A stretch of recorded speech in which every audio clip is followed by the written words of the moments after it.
Right here we have Bryan Kohbergers Car. You guys, they have everything they need to put this man to death.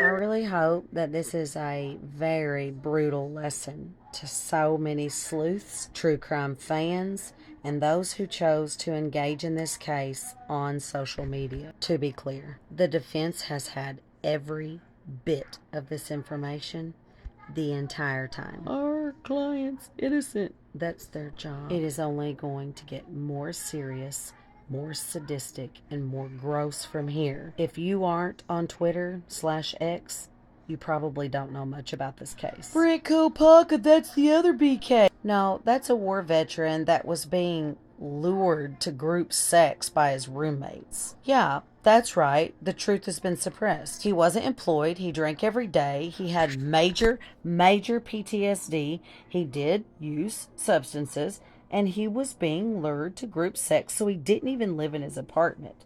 All of the lies about him are trash. Farley, the Mexican Mafia, the cartel, the Aryan Brotherhood, none of that has anything to do with this case. And any creator that is lying to you and telling you it does, filthy, ill motive, and deserves to be sitting in a defendant's chair. And the fact that the major one doing it, Jay Embry, the revealing Pavarotti who claims he's ex-law enforcement, he has absolutely wasted your time, and he is nowhere near the pulse of this freaking case. Every single creator that spent any amount of time wasting your time on the frat stuff, the Fight Club, all the add-ons to the Linda Lane footage, you guys have been duped. Do you understand? Verita Sassy, Sea-Girl True Crime Buff, even Brat Norton.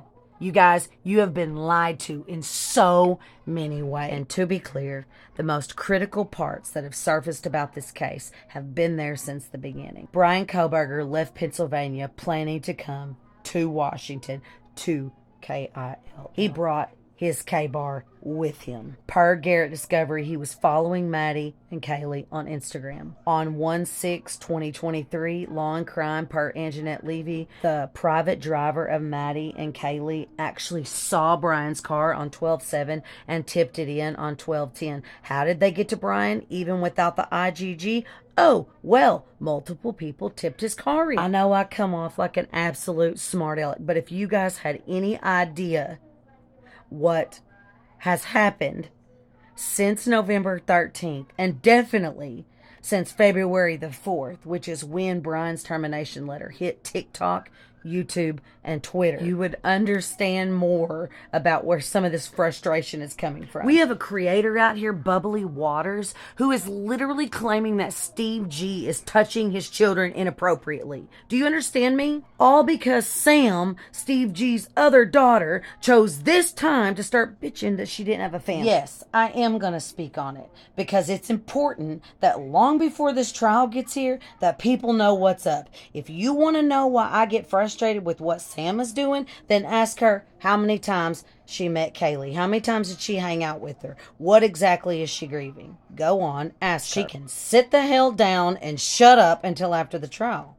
What is she grieving? The idea of a sister? I'm done with it. Crime sleuthing, Jules, I call her Jules True Crime Lies. You need to search that over on X and you'll find a ton of content. She's a manipulator. She has intentionally diverted the information, y'all. The only thing I can think of is that her followers are not actual people, that they must be bots. Because how are you sitting back saying, oh my goodness, I don't know what I would do if I didn't have you to tell me about this case, when she is telling these people that she don't think Bryan got fired on the 18th. Well, duh, because he didn't. He got fired on the 19th. What is wrong with these people?